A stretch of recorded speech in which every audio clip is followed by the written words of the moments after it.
નમસ્કાર મિત્રો છેલ્લો ઘા રાજભા ગઢવીનો વિસાવદરની પેટા ચૂંટણી ચાલી રહી છે। ભારતીય જનતા પાર્ટી, આમ આદમી પાર્ટીના ગોપાલ ઇટાલિયા, કોંગ્રેસના નીતિન રાણપરિયા, પરેશ ધાનાણી તમામ મહેનત કરી રહ્યા હતા, પરંતુ ટાઢાપોરે મોટો ખેલ પાડી દીધો છે રાજભા ગઢવીએ। આપણે કહી શકીએ, સાબિત ન કરી શકીએ, બસ પ્રોબ્લેમ જ આ છે।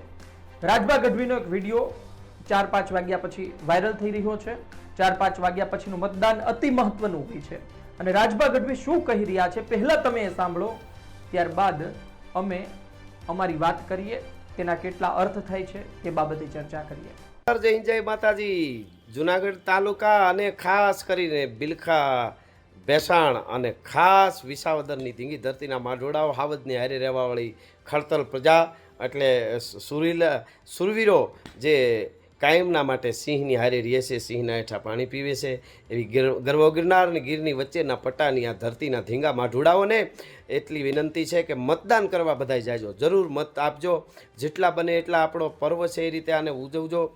મતદાન આપણો હક છે એટલું જ નહીં, આપણી ફરજ પણ છે, એટલે મતદાન કરજો અને ખાસ કરીને આપણા રાષ્ટ્રને, આપણા દેશને જગતના ફલક માથે ઉજળું કરી બતાવ્યું હોય, ઉજળું કરી બતાવે એને મત આપજો। તમારા હૃદય માથે હાથ રાખી અને એટલું વિચારજો કે આપણા હજારો વર્ષથી જગતના દુનિયા અને સનાતન ધર્મના જે પાયા છે એની દુનિયાને ખબર છે, એ મજબૂત સનાતન ધર્મને મજબૂત રીતે કોણ સ્વીકારશે અને કોણ એના માટે કામ કરશે, એમાં જરૂર મત આપજો। મારું સરસ ગીતની એક કડી છેલ્લે, સનાતન ધર્મના હારા કામ થાય, મારા ભારતમાં જુઓ હવે ભગવો લહેરાય, એ સનાતન ધર્મના હારા કામ થાય, ભારતમાં જુઓ હવે ભગવો લહેરાય। આપણે સાંભળ્યું કે રાજભા ગઢવીએ શું કહ્યું।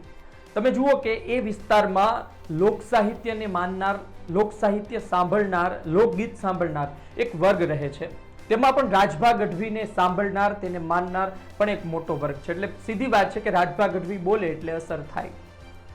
પણ વાત એ છે કે રાજભા ગઢવીના વિડીયોથી કોને નુકસાન, કોને ફાયદો? જે લોકો રાજકીય સમાચાર જોતા હોય, જે લોકો ત્યાં પ્રચાર કરતા હોય, અથવા તો જે કોઈ એક પક્ષ સાથે જોડાયેલા હોય, તે આ વિડીયો સાંભળીને સીધું કહી શકે કે આ વિડીયોથી, રાજભા ગઢવીના બોલવાથી ભારતીય જનતા પાર્ટીને ફાયદો થશે। રાજભા ગઢવી આમ તો પહેલા સામાન્ય બોલે છે, કહે છે મારી બિલખાની જનતા, વિસાવદર ને ભેસાણની ને બધી વાતો કરે છે, સામાન્ય રીતે લોક સાહિત્યકારો જે રીતે બોલે બધી વાતો કરે છે, શૂરવીરતાની ને બધી વાત કરે છે, મત આપવો જોઈએ તે કહે। પણ વચ્ચે જે વાત આવે છે સનાતન ધર્મની, અમે ક્યારેય નથી કહેતા, અમે અત્યારે પણ એવું નથી કહેતા કે ગોપાલ ઇટાલિયા સનાતન ધર્મના વિરોધમાં છે, પણ તેની છાપ જે છે ભૂતકાળની, ભલે અત્યારે ચાંદલો કરે પણ ભૂતકાળની તેની જે છાપ છે એ જોતા આ વિડીયો ભારતીય જનતા પાર્ટીને ફાયદો કરાવી શકે, ગોપાલ ઇટાલિયાને નુકસાન કરાવી શકે। રાજભા ગઢવી ભાર મૂકીને તેવું બોલે છે, તે કહે છે કે સનાતન ધર્મને સાચવવો, સનાતન ધર્મને ટકાવી શકે, તેની માટે કામ કરી શકે તેવા વ્યક્તિને પસંદ કરજો અને છેલ્લે સનાતન ધર્મના સારા કામ થાય, ભારતમાં જુઓ હવે ભગવો લહેરાય, આ ગીત પણ ગાય છે। તમને જણાવી દઉં કે આ ગીત રાજભા ગઢવીએ ગાયેલું છે, પણ આ ગીત ભારતીય જનતા પાર્ટીની રેલીમાં, ભારતીય જનતા પાર્ટીની જાહેર સભાઓમાં વાગતું હોય છે। આ ગીત રાજભા ગઢવી ગાય, સનાતન ધર્મની વાત કરે, સીધો ઈશારો રાજભા ગઢવીએ કરી દીધો કે ગોપાલ ઇટાલિયાને મત ન આપતા।